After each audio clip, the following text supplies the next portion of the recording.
자부심, 이건 정말 하늘을 찔렀습니다.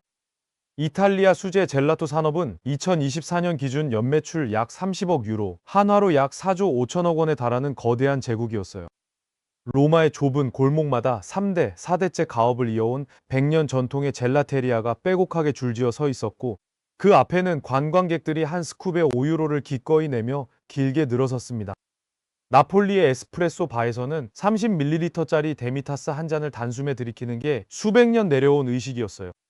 이탈리아인들에게 젤라토와 에스프레소는 단순한 먹을거리가 아니라 흔들릴 수 없는 국가 정체성 그 자체였습니다.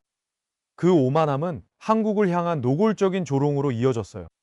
프랑스 미슐랭 출신 평론가들은 유령 매체에 얼음을 갈아 팥을 얻는 동양의 빙수 따위는 미각의 퇴보라는 칼럼을 실었고, 이탈리아 주요 언론은 아이스 커피는 에스프레소 문화에 대한 모욕이며 그 구정물을 사랑하는 한국인들의 미각은 이해 불가라는 기사를 자랑스럽게 내보냈습니다. 유럽 커피 커뮤니티에서는 한국식 아이스 아메리카노 사진 아래 이건 커피가 아니라 세탁수라는 댓글이 수천 개씩 달렸어요. 여러분, 이 화려한 자존심에 아무도 눈치채지 못한 치명적 약점이 숨어 있었습니다. 젤라토는 아이스크림보다 높은 영하 12, 14도에서 서빙되는 디저트예요. 40도 폭염속 거리에서 콘을 받아든 순간 30초도 안 돼서 손 위로 줄줄 흘러내립니다. 100m를 걸으면 디저트가 아니라 설탕물이 되는 거예요. 그들이 수백 년간 자랑해온 골목을 거닐며 젤라토 한 스쿱이라는 낭만 자체가 40도 앞에서 물리적으로 붕괴하는 겁니다. 더 근본적인 문제도 있었어요. 젤라토는 태생부터 혀를 즐겁게 하는 쾌락의 디저트이지 체온을 낮추는 생존 도구로 만들어진 게 아닙니다. 한 스쿱 150칼로리 이상이 몸에 들어오고 입안의 시원함은 수십 초면 사라져요. 이 기막힌 한계를 깨달을 틈도 없이 상상을 초월하는 재앙이 유럽의 목덜미를 이미 움켜쥐고 있었습니다. 2025년 여름부터 유럽의 재앙의 신호가 울렸습니다. 포르투갈 모라에서 6월 기온으로는 역대 최고인 46.6도가 기록됐고, 스페인 남서부 일대는 60년 만에 최고 기온을 갈아치우며 46도를 돌파했어요. 영국에서만 폭염 관련 사망자가 수백 명에 달할 것이라는 추산이 나왔습니다. 그런데 2026년 여름 상황이 비교도 안 되게 처참해졌어요. 프랑스 피소스에서 44.3도로 프랑스 역대 최고 기온이 경신됐고, 독일 브란덴부르크에서는 41.7도로 3일 연속 사상 최고치를 갈아치웠습니다. 에어컨 없이 추위만 막도록 설계된 체코까지 41도를 넘어섰어요. 세계보건기구는 6월 셋째 주에서 넷째 주 사이 유럽 초과 사망자가 1,300명을 넘었다고 발표했고, 프랑스에서만 1,000명 이상이 숨졌습니다. 7월 5일 기준 누적 사망자는 약 3,500명에 달합니다. 여러분, 머릿속으로 한번 상상해 보세요. 에어컨 보급률이 약 6%에 불과한 독일, 40도가 넘는 한낮에 수백 년 된 석조 건물 안이 통째로 찜통이 됩니다. 열을 가두도록 설계된 건물들이에요. 베를린에서는 경찰이 물대포차를 꺼내 시민들에게 물을 뿌려야 했고, 라이프치히에서는 트램 선로가 열에 녹아내려 운행이 전면 중단됐습니다. 프랑스 베르사유궁을 방문하던 10세 관광객이 현장에서 쓰러져 사망하는 충격적인 사건도 벌어졌어요. 독일 고속도로 곳곳에서는 콘크리트 노면이 열에 갈라져 터졌고, 함부르크발 프라하행 열차는 에어컨이 멈추면서 600명이 넘는 승객이 긴급 대피했습니다. 뉴스에 잡힌 유럽 도시의 화면은 발칵 뒤집힐 만한 광경이었습니다. 노천 카페에 앉아 뜨거운 에스프레소를 홀짝이며 신문을 펼치던 그 여유로운 낭만의 풍경이 통째로 증발해버렸어요. 로마 콜로세움 앞에서는 관광객들이 부채로 햇빛을 가리며 쓰러지고, 프랑스 전역에서는 익사 사고가 급증했습니다. 그토록 오만하게 태양을 찬미하던 문명이 바로 그 태양 앞에서 처참하게 무릎을 꿇은 겁니다. 그런데 이 절망의 한복판에서 아무도 예상 못한 구원의 빛이 동쪽에서 번져오고 있었습니다. 얼음 갈아서 파티랑 과일 얹은 게 끝 아니냐? 서구권 미식가들은 한국 빙수를 수십 년간 그렇게 얕잡아 봤습니다. 고작 얼음 디저트 따위가 자기네 수백 년 전통 젤라토의 발끝이라도 넘볼 수 있겠느냐는 뿌리 깊은 오만이었죠.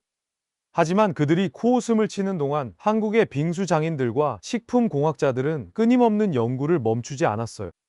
한국 눈꽃 빙수의 핵심 비밀은 단순한 얼음 덩어리가 절대 아닙니다.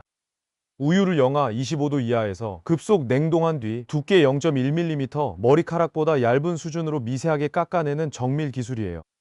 이게 왜 혁명적이냐면, 얼음 입자가 미세할수록 전체 표면적이 기하급수적으로 넓어집니다.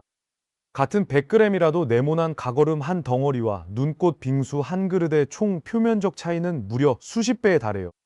표면적이 넓으면 입안에서 녹는 속도가 폭발적으로 빨라지고 그 순간 주변의 체열을 빼앗는 흡열 반응이 극대화됩니다. 쉽게 말하면 동일한 양의 얼음으로 3배 더 빠르고 강력하게 몸의 온도를 끌어내리는 겁니다. 와, 이게 그냥 디저트가 아니라 신체 연력학의 원리를 정교하게 설계한 인체 냉각 시스템이었던 거예요. 반면 젤라토는 어떻습니까? 앞서 말씀드렸죠. 40도 폭염에서 콘을 받아든지 30초면 손 위로 녹아내리는 디저트입니다. 설사 입에 넣는다 해도 한 스쿱 150칼로리가 몸에 흡수될 뿐 입안의 시원함은 수십 초 만에 사라져요. 쾌락을 위해 태어난 디저트와 생존을 위해 벼려낸 정교한 냉각 시스템, 40도 폭염 앞에서 이 둘의 격차는 하늘과 땅이었습니다. 이건 단순한 맛의 차이가 아닙니다.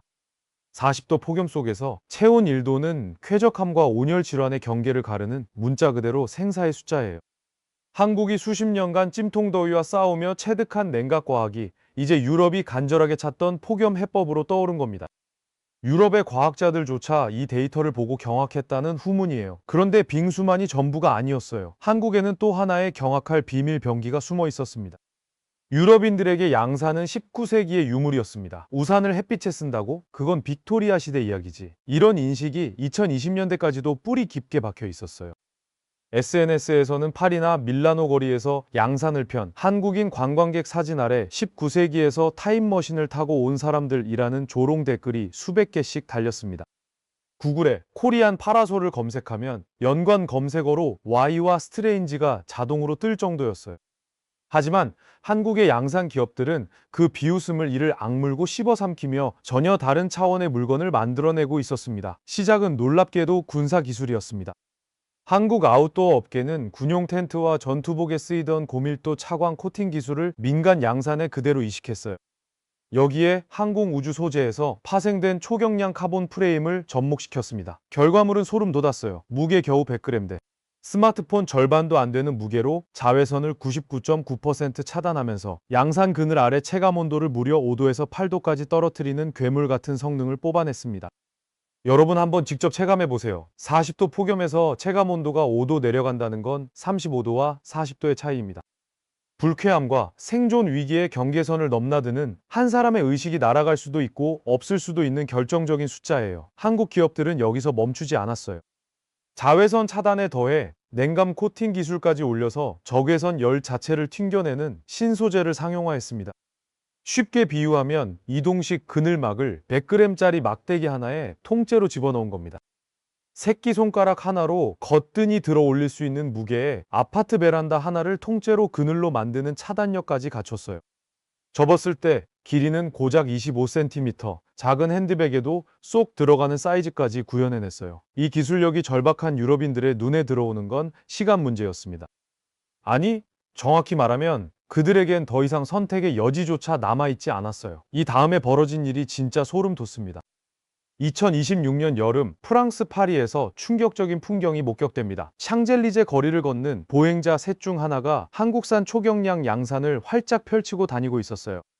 검은색, 네이비색 양산이 파리의 플라타너스 가로수보다 더 촘촘하게 거리를 덮었습니다. 1년 전만 해도 양산을 쓰면 동양인 관광객 티가 난다 며 절대 손대지 않던 그 콧대 높은 파리지앵들이 이제는 양산 없이 외출하는 건 방탄조끼 없이 전장에 뛰어드는 것과 같다며 태세를 완전히 전환한 겁니다. 엘리제궁 앞 근위병들 사이에서까지 한국산 양산 지급을 요구하는 탄원이 올라왔다는 보도가 나올 정도였어요. 파리의 명품 편집숍 봉마르쉐에서는 한국산 기능성 양산을 럭셔리 액세서리 코너에 배치했는데 입고 3일 만에 전량 완판되는 기현상이 벌어졌습니다. 빙수의 진격은 더 통쾌합니다. 프랑스 최대 미식 매체가 2026년 여름 파리 필수 방문지 1위로 한국식 눈꽃 빙수 카페를 선정했어요. 불과 2년 전 얼음 위에 팥을 얹은 원시적 디저트라고 깔보던 바로 그 매체가요. 이 발칵 뒤집힌 태세 전환 앞에서 실소가 터집니다. 런던, 바르셀로나, 밀라노까지 주요 유럽 도시의 핫플레이스마다 한국식 빙수 전문점이 우후죽순 들어서고 오픈 첫날부터 200m 대기줄이 생기는 풍경이 연일 현지 뉴스를 장식하고 있어요. 유럽 최대 음식 배달 앱에서도 한국식 빙수 검색량이 전년 대비 500% 이상 폭증했다는 통계까지 나왔습니다. 아이스 아메리카노 이야기는 더 짜릿합니다. 구정물이라 불렀던 한국식 아이스 아메리카노가 유럽 카페 메뉴판의 최상단을 점령하기 시작한 거예요. 에스프레소의 자존심을 목숨처럼 지키던 이탈리아의 바리스타들이 자존심을 꺾고 한국식 대용량 얼음컵에 에스프레소를 부어내는 장면. 이게 2026년 유럽 거리의 현실입니다.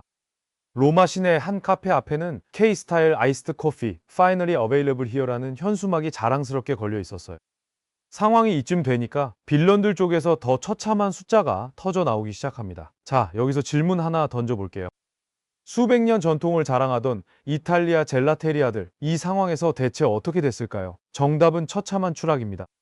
2026년 여름 이탈리아 젤라토 업계의 매출이 전년 대비 40% 이상 급감했어요. 6조 원대 시장이 단 한 시즌 만에 허리가 두 동강 나버린 겁니다. 로마 트레비 분수 앞에서 4대째 100년 넘게 영업하던 노포 젤라테리아가 결국 문을 닫았다는 소식은 이탈리아 전역을 충격에 빠뜨렸습니다. 피렌체의 전통 젤라테리아 거리에서도 10곳 중 3곳이 폐업 신고를 냈다는 보도가 잇따랐어요. 이유는 명확합니다. 폭염이 해마다 극심해지면서 소비자들이 먹으면 오히려 더 더워지는 디저트를 본능적으로 거부하기 시작한 겁니다. 과학이 증명한 냉혹한 사실 앞에서 수백 년 전통이고 헤리티지고 종이장보다 가벼웠어요. 반면 같은 시기 이탈리아 현지 카페들의 메뉴판 최상단에는 경악스러운 단어가 올라갔습니다. 코리안 스타일 아이스드 아메리카노. 에스프레소의 성지라 불리던 나라에서 한국식 아이스 아메리카노가 시그니처 메뉴로 당당히 걸린 거예요. 여러분, 이게 단순한 트렌드 변화가 아닙니다. 이건 문화적 항복이에요. 수백 년간 커피는 이렇게 마시는 것이라며 전 세계에 룰을 강요하던 나라가 자기네 카페 간판에 한국이라는 이름을 올려놓은 겁니다. 에스프레소 머신 옆에 대용량 얼음컵 디스펜서가 나란히 놓인 그 풍경이야말로 유럽 커피 문화 수백 년 역사에서 가장 충격적인 한 장면이에요. 나폴리의 한 노년 바리스타는 50년간 이 바에서 에스프레소만 내렸는데 이제는 얼음부터 채운다며 탄식했습니다. 밀라노의 한 유명 젤라테리아 사장은 현지 인터뷰에서 이렇게 말했어요. 올여름 우리 가게 매출의 60%가 한국식 빙수와 아이스 음료에서 나옵니다. 젤라토만 고집했다간 석 달 안에 가게 문을 닫아야 합니다. 이 한마디에 유럽 디저트 업계의 처참한 현주소가 전부 담겨 있습니다. 오만했던 빌런이 마침내 백기를 든 순간 한국 기업들에게는 역대급 잭팟이 터지고 있었습니다. 유럽발 폭발적인 수요가 한국 기업들의 실적을 로켓처럼 쏘아 올렸습니다. 2026년 상반기 한국 기능성 양산의 유럽 수출액이 역대 최고치를 단숨에 경신했어요. 전년 동기 대비 수출량 증가율이 무려 350%를 돌파했습니다. 금액으로 따지면 한화 약 1억 달러, 1,500억 원이 넘는 한국산 양산이 유럽 하늘 아래 펼쳐진 겁니다. 한때 빅토리아 시대 유물이라 비웃던 그 물건에 1억 달러를 쏟아부은 유럽의 처지를 생각하면 이보다 통쾌한 반전이 또 있을까요? 국내 양산 업체 대표들은 해외 바이어 전화를 하루에 50통씩 받고 있다며 기쁜 비명을 질렀어요. 그런데 진짜 소름 돋는 대박은 따로 있었습니다. K상업용 눈꽃 빙수기 제조 기업들의 유럽 수주량이 전년 대비 800% 폭증한 거예요. 800%입니다, 여러분. 10배 가까이 뛴 겁니다. 파리, 런던, 밀라노, 바르셀로나, 마드리드의 카페와 레스토랑들이 너도나도 한국산 눈꽃 빙수기를 주문하면서 국내 중소 제조업체들의 생산 라인이 24시간 3교대 풀가동에 돌입했어요.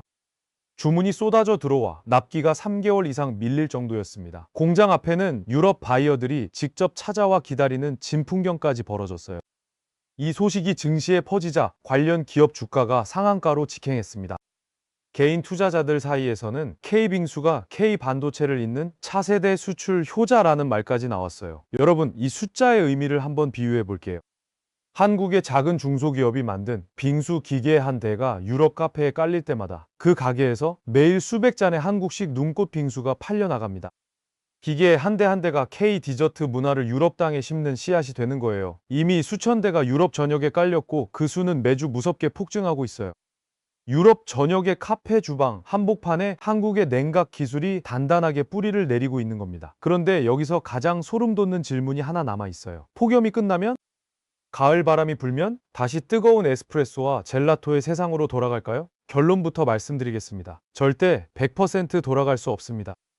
행동 경제학에 톱니 효과라는 개념이 있어요. 톱니바퀴를 떠올려 보세요. 한쪽 방향으로만 돌아가지 절대 역회전이 안 되죠.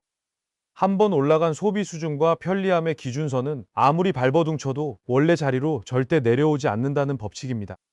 40도 폭염 속에서 100g짜리 양산 하나로 체감 온도를 5도 이상 낮추는 짜릿한 경험을 해본 사람, 눈꽃 빙수 한 그릇으로 지옥 같은 더위가 순식간에 녹아내리는 쾌감을 맛본 사람, 얼음 가득한 대용량 아이스 아메리카노 한 잔으로 온몸에 생기가 돌아오는 극강의 시원함을 알아버린 사람, 이걸 단 한 번이라도 겪은 뇌와 신체는 그 기억을 되돌릴 수 없도록 깊이 각인합니다. 에어컨을 한번 경험한 사람이 다시 부채질로 돌아갈 수 없는 것, 스마트폰을 써본 사람이 이 집 폴더폰으로 돌아갈 수 없는 것과 똑같은 원리예요. 실제 수치가 이 법칙을 정확히 증명합니다. 2025년 폭염 시즌이 끝난 뒤에도 유럽 내 한국식 아이스 커피 판매량은 단 12%밖에 줄지 않았어요.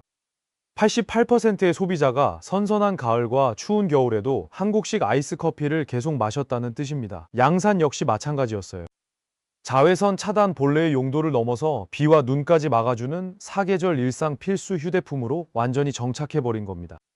파리의 한 백화점 바이어는 양산은 이제 우산의 완벽한 상위 호환이다. 앞으로 유럽인들의 가방에서 영원히 빠지지 않을 것이라고 단언했어요. 한번 열린 시장의 문은 다시 닫히지 않는 법입니다. 이건 한여름의 반짝 유행이 절대 아닙니다. 비가역적 문화 전환이에요. 한번 돌아간 톱니바퀴는 절대 역회전하지 않습니다. 유럽의 카페 문화, 디저트 시장, 자외선 차단 산업의 기준점이 한국으로 영구히 재설정된 겁니다. 수백 년의 오만함이 만들어낸 거대한 빈틈을 한국의 실전 기술이 정확하게 파고들어 판 자체를 뒤엎어버렸습니다. 이제 게임은 끝났어요. 승자는 처음부터 묵묵히 더위와 싸워온 대한민국이었습니다.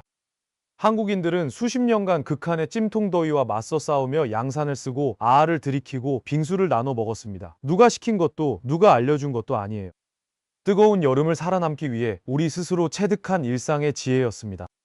그리고